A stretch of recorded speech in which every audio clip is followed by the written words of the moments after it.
Hey everyone, hope everyone's having a wonderful summer. So the next comic I'm gonna be doing a review on will be Fiendship is Magic issue 3, The Dazzlings. So I do want to talk about like this one because we kind of constantly kept getting like different backstories or lore stories. Yeah, they kind of retcon their backstories a bit. I mean, the one that the show went with was yeah, you know how the show went. I do like the art style for the Dazzlings. I like this one because it has Dazzlings on it. Pinkie Pie's cute in that outfit.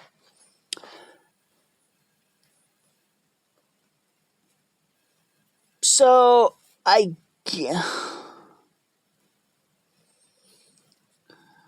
Okay, where are they? Tottenham, Canterlot, Alexandria. So they were in like Rome, Greek, and feeding off the negative emotions there. Um, oh, Snow does look adorable. Like, I mean, they all do look adorable. Though they kind of change, like, how big the Dazzlings are. Now, as you look here, they look like roughly the same size as a normal pony. But yet, in the, Season 7 and Equestria Girls, they do look to seem to be massive, like, really, really big.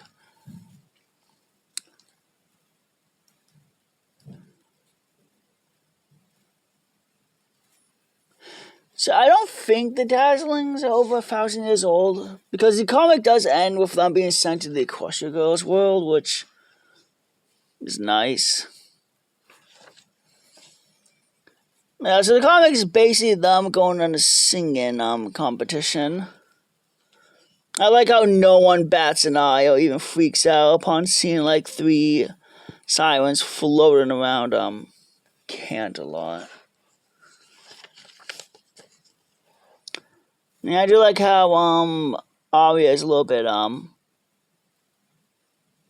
scared.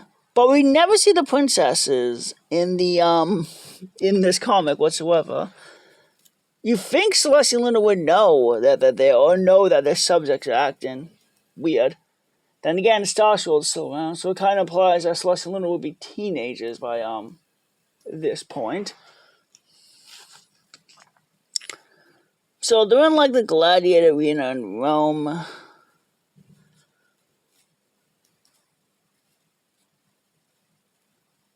The sirens are to us, huh? They get kicked out saying your music sucks. Oh, and then we see Star Swirl. I cannot believe that they drastically changed Star Swirl's design.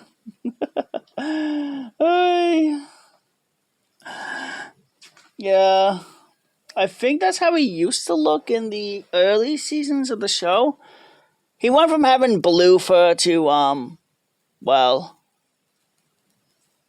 gray fur later on, and they also changed other stuff as well. Oh, and there's Time Turner. I mean, yeah, he's basically the doctor, well, pony doctor. Wait, they had bubblegum back then? Whatever.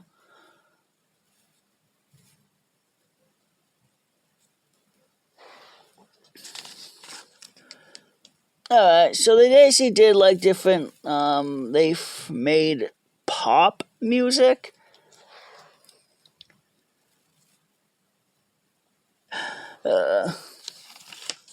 And then they loved their music. So the comic kind of implies that you have to like their music for them to feed or affect you. That's interesting. So they're all able to feed on them. Star Swirl's not affected. So he decides to fight them with well. So could those be Alo and Lotus's ancestors? Maybe. So Sasha tried different kind of music to Oh, what is going on with Sonata's face? So a little bit of a is her eye winking without closing her eye? I mean, I know it's a panel drawing error, but you think they would fix that, but whatever. So they booed Star's World. And then he tried different songs every time. And I like how he just basically says, I can't beat them. So I'm just going to let them be someone else's problem. Awesome. Right, but he does seem that he lacks some quality, some kind of magic that could have redeemed him. So he was planning on redeeming him or reforming them. Well, that would have been nice to see the Dazzlings get reformed. And I do like the animation shift where they basically just show up in the Equestria Girls universe. But what you think he would destroy the amulet so they couldn't be a threat in another universe? But no. So the Dazzlings definitely got like a bunch of retconning. They changed their story like once.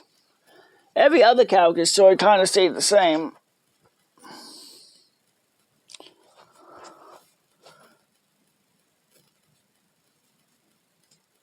What happened to my hooves?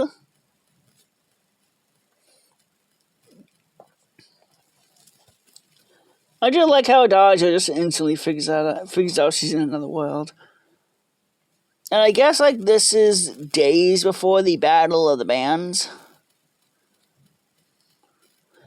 So the comic kind of indicates that the Dazzlings aren't over 1,000 years old. They were just, I guess, teleported to another world where time works differently. Actually, Starstrike's video does make sense in a way.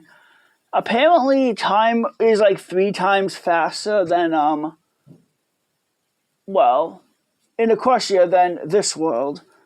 Which kind of would explain why some characters are able to age this and that. And I know some ponies like Granny Smith could live to be like 300, I believe. So I guess you could say because of the time difference, the Sirens were teleported to present day America or wherever. Oh shoot, where does Equestria Girls take place? Is it there, America?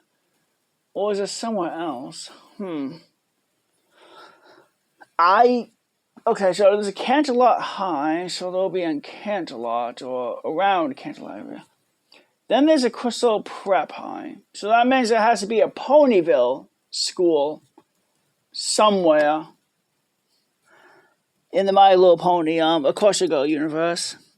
I do like how the comic does begin with My Little Pony and then goes to Equestria Girls. Oh, and I kind of wish the Dazzlings could have been reformed. But my God, it was a shame what happened to them. It is a shame what happened to them.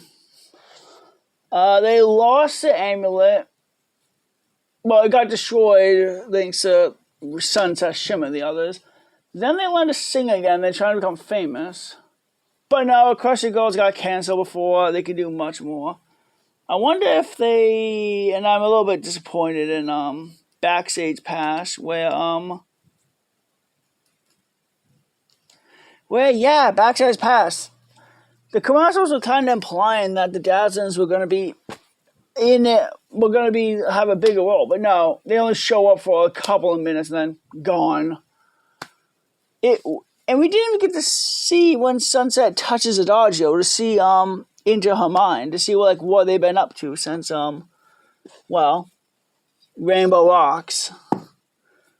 And of course, Legends of Magic changed the story drastically. I mean, they kind of kept some of this where they're singing and mind controlling everyone. Well, these are my favorite villains in the Equestria, girls. I hope everyone has a safe summer. Bye.